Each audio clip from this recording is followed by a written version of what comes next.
it's safe to say this was a wild one, and I've got some wild news to back it up today. If you're new here, I'm Nate and make daily 49ers content, and if you're laser focused on the 2025 season already like me, then you should subscribe because we're going to be going all the way through it every single day. Daily 49ers content, hit that subscribe button. But listen, guys, this is wild. If I told you the screen pass is back, if I told you that Kittle and Deebo were going to combine for over 200 yards, just the two of them, plus 5 other guys are going to get involved in the passing game.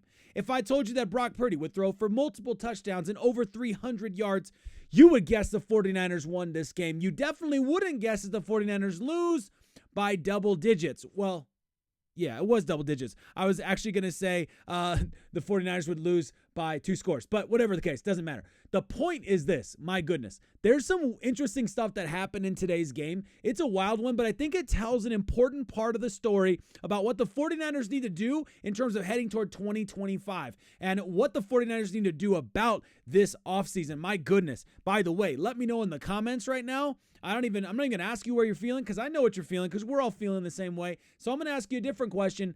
What are you looking for in the draft right now? What's the biggest position? You're like, the 49ers need to fix that position.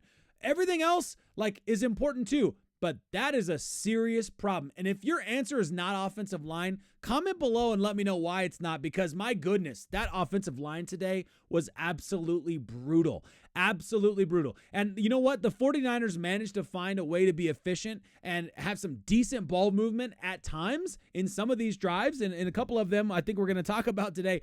But it was not because of the offensive line play. It was in spite of the offensive line play. But let's get to the wild stuff here first, because as I mentioned, I think it tells a little bit of the story that I think is really interesting here. And then there's some more stuff I want to get into later in terms of, Deebo Samuel and George Kittle and Jake Moody. We got some other stuff we got to get to, Brock Purdy. But let's just start with the baseline stats so that we have the backdrop for the wild stats, I think that tell the real interesting part of the story here in the 49ers. So firstly, 26 for 40. Brock Purdy throwing for 40 attempts? That's kind of wild because I seem to remember entering this game saying, Tua throws too much, and this Miami offense throws too much. And here the 49ers have got in there with RB5, Patrick Taylor Jr., and they've had to throw the ball a heck of a lot more, only rushed the ball 18 times. We'll talk about that later as well. But just looking at the basic stats here, 26 completions for 313 yards, averaging 7.8 yards per attempt, 2 touchdowns, and 1 interception. Personally, you can let me know if you disagree in the comments, but I'm not going to hold this interception on Brock Purdy because of the situation that it was. I just don't really feel like it was. I think it's lazy to say that he shouldn't have thrown that ball and that there was no guy there. Juwan Jennings was coming in there. I saw people screenshotting and pausing the frame when he's throwing the ball. And it's like, just because the TV angle doesn't show Juwan Jennings about to run across, it doesn't mean that he's not doing it, right? That's ridiculous to me, okay? That's just my personal opinion. You're more than welcome to disagree in the comments. That's what makes sports so much fun. There is back and forth. That's part of the game. And we get to see things and disagree about stuff, and we all love the same football team, which makes it mostly fun. But here's the deal, okay? I'm not going to hold that one against him, but it doesn't matter because the bottom line is he did throw an interception, and those interceptions happen to every team, so we're not going to count that against us in the stats. That was a real stat line. It really does matter, okay? I'm seeing people kind of, in there. One of the sacks, maybe 2 of them, if I remember correctly, 100% on Brock Purdy for not throwing it away, okay? When you scramble out of the pocket and you get free, you now are throwing the ball. Either way, you're throwing the ball. If there's nowhere to go and you're about to get hit again by another defender, you throw the ball. And if there's no open receiver, then you throw it away. Once you're out of the pocket, there's no reason for you, unless you're going to try and rush the ball, there's no reason for you to keep holding and keep holding. So, we've seen that a lot this season because they've asked Brock Purdy. I think that Brock Purdy's been really put into positions to really be more aggressive with his feet. And there have been times where that's really paid off and times where that has not. I think that was a little bit of a disappointment there. But Deebo Samuel, 5 for 25. Patrick Taylor Jr., only 8 carries for 24 yards. Not great when he was carrying the football. Deebo Samuel looked like, oh my goodness, where's this guy been? Where has this guy been? Brock with 4 for 26. Let's continue. George Kittle, 8 receptions for 106 yards. Deebo Samuel, 7 receptions for 96 yards. George Kittle should have had a touchdown, the deflected ball. We got to talk about that at some point. That's a real issue for Brock Purdy. I think he's the 4th highest in deflected balls this season, or deflected passes. But both of them, Deebo and George, having explosives, which I think made a massive difference. Juwan Jennings having an okay day there with 4 receptions for 51 yards. Ricky Pearsall having a couple moments there as well. We'll get into some of the downside of Ricky Pearsall with the penalties were a real issue. There were some critical moments that it really hurt the 49ers, the 49ers momentum going forward, okay? Moving on from there, though, by the way, Patrick Taylor Jr., 5 targets, 1 reception for 1 yard. Not great. You can't really use Patrick Taylor Jr. the way that you would like to use your running backs in this Shanahan scheme. We'll get more into the Shanahan scheme in a second, but again, continuing to tell the story, the 49ers under Shanahan, when they don't win the time of possession battle, they really, really struggle to win games. You have to win TOP with this style of offense. You have to. And the 49ers have not won it now in a couple weeks, several weeks. They have not won it, and it has really hurt them. And despite that, despite having a good 8 minutes or so, whatever the math is there, less in time of possession, they still managed to produce the same amount of offense as the Miami Dolphins. I thought they did pretty well considering a lot of the things they were up against. But here's where the stats start to get a little wild. This is the second week in a row now where the team you play against, your defense holds them really well on third downs, and you do not manage to take advantage of it. Here, the 49ers, again, 4 for 12, they held the Dolphins on third down. That's pretty good. If you're the defense, you're feeling pretty decent about how you played on third downs. 5 for 13, far from good enough. No surprises there. We're not even going to talk about the offense's third down efficiency has been trash. But yards per play, 6.1 versus 6.0. So again, pretty normal or pretty consistent between the two teams. Then in the passing, we had 293 yards of passing, but we had significantly more attempts. So you understand that situation there. Then we get to, here it is. Okay, so rushing attempts. 18 rushing attempts. That's what I thought. 18 rushing attempts and 40 passing attempts. This is where you're really feeling, and I don't think you're going to see it as much as you're going to, when you see it in the stats, you realize it. The 49ers are not the same team under Kyle Shanahan's scheme when you can't run the ball.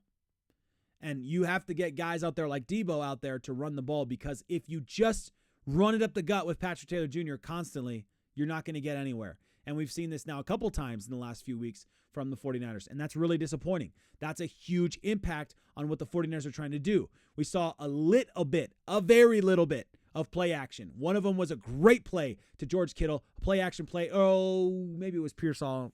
It was one of the explosives, and it was a play action play.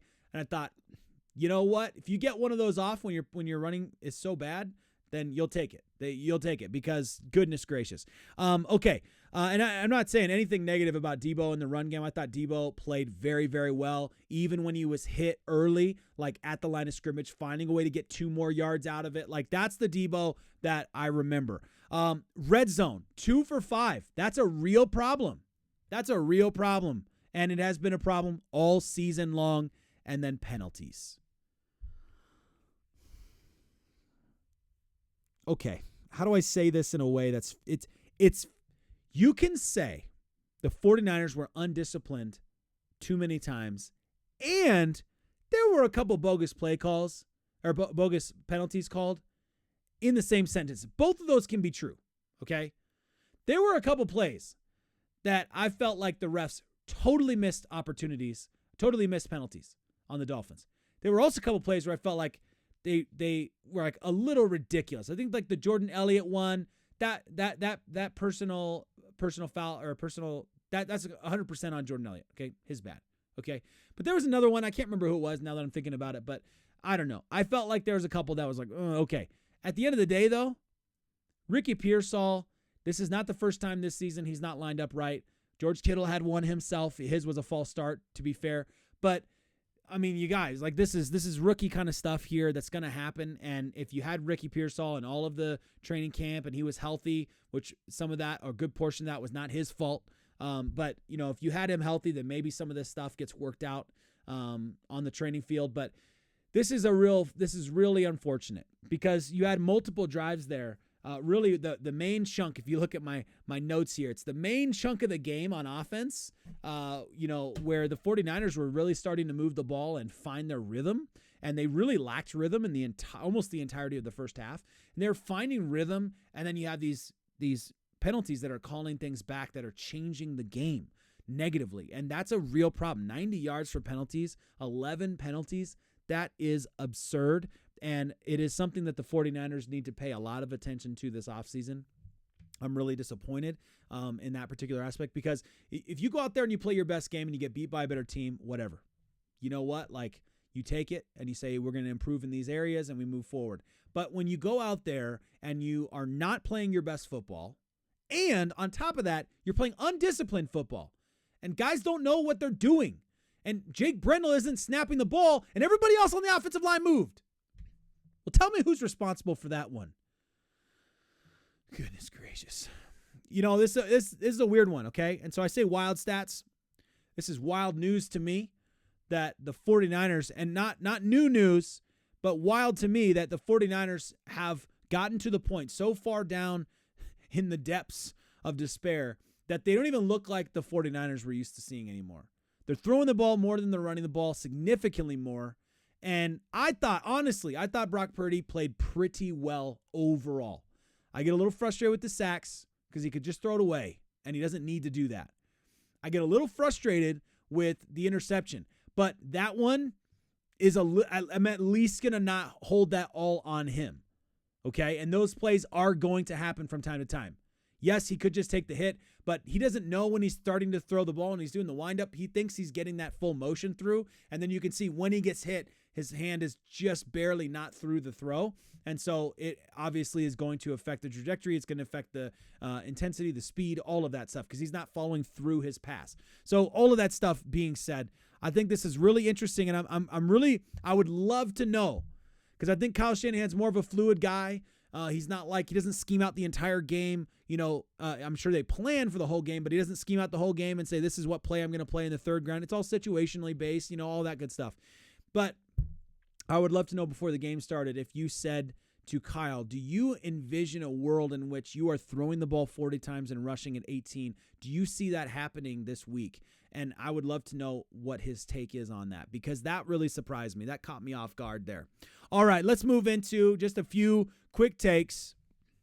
This was the Deebo we missed, and we have to give credit where credit is due because we have been critical of Deebo, so we're going to be positive and kind about the things he has done well. Congratulations, Deebo. You did have a fantastic game. Would have really loved to see this at other key moments in the season. I thought he had a good start, and then injury, pneumonia, whatever it was, then he had like an oblique thing too going on, I want to say.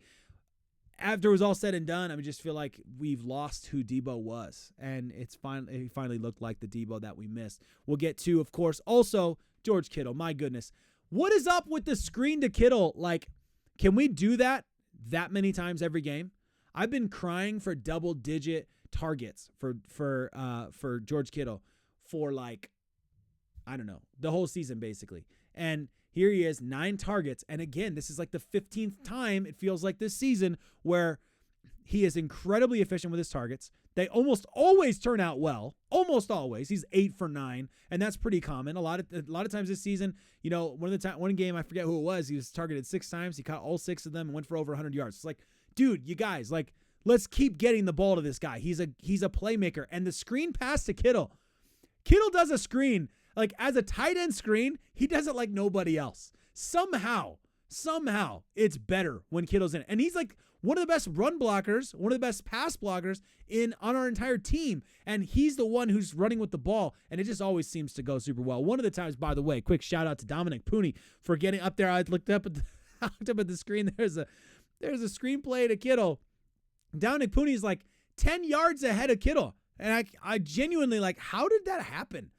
Dominic Purdy's got a little bit of pace to him. No surprises there. He's having an outstanding season, Dominic Purdy there. I was going to talk about the Purdy question, but I think it's more fair to say, and you can let me know in the comments what you think about the Purdy thing. What about the Jake Moody question? Guys, is he going to be a Niner next year? Because I'm watching the Miami Dolphins hit field goal after field goal after field goal, and it has been all season long. They were playing other teams, and I'm watching them hit it between the uprights, and I'm thinking, man, it doesn't feel so hard when the other team kicks the ball. What is going on? Genuinely, what's going on? And I feel bad for the kid because there's a lot of pressure put on the guy when you draft him in the 3rd round. There's a lot of pressure put on the guy, but dude, come on. And you know what? The 49ers organization might need to just cut their losses and be honest and say, you know what? We got this one wrong. Because this is ridiculous.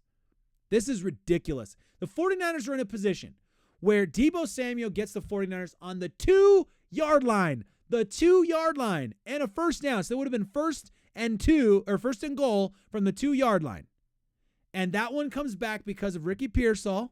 The second time that he's not lined up appropriately. And that one comes back. They can't manage to convert to use check on that 3rd down play. And it ends up being a 41-yard field goal.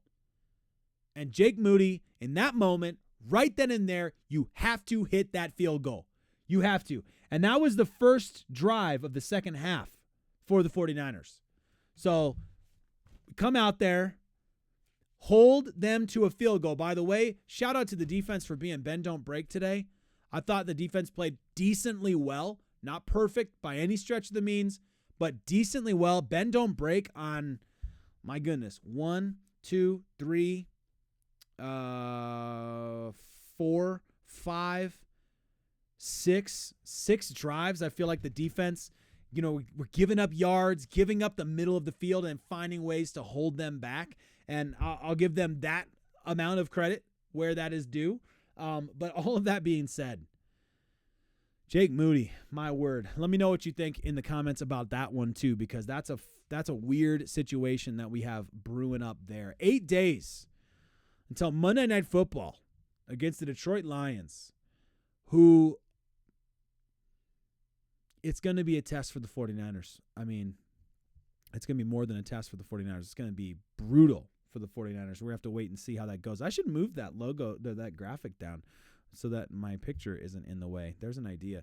I'll have to think about that for later, but let me know what you think in the comments. 49ers fans, faithful, I'm here every day making daily content. Subscribe if that's what you're interested in, of course. And let me know what you think in the comments. That was an embarrassing performance again from the 49ers and just another picture of this season and it just feels like every game is a picture of this season, and that's a concern for me for sure, because we keep saying, oh yeah, that summarizes the season. That summarizes the season. It's like, well, that's not good, because this season's been crap and you keep doing that stuff over and over. That's a problem if you ask me. All right, guys. I look forward to seeing what you have to say in the comments. This was another disappointing one. Thank you so much for watching this video, and I hope you have find a way to have a fantastic Sunday evening and a Merry Christmas in just a couple days.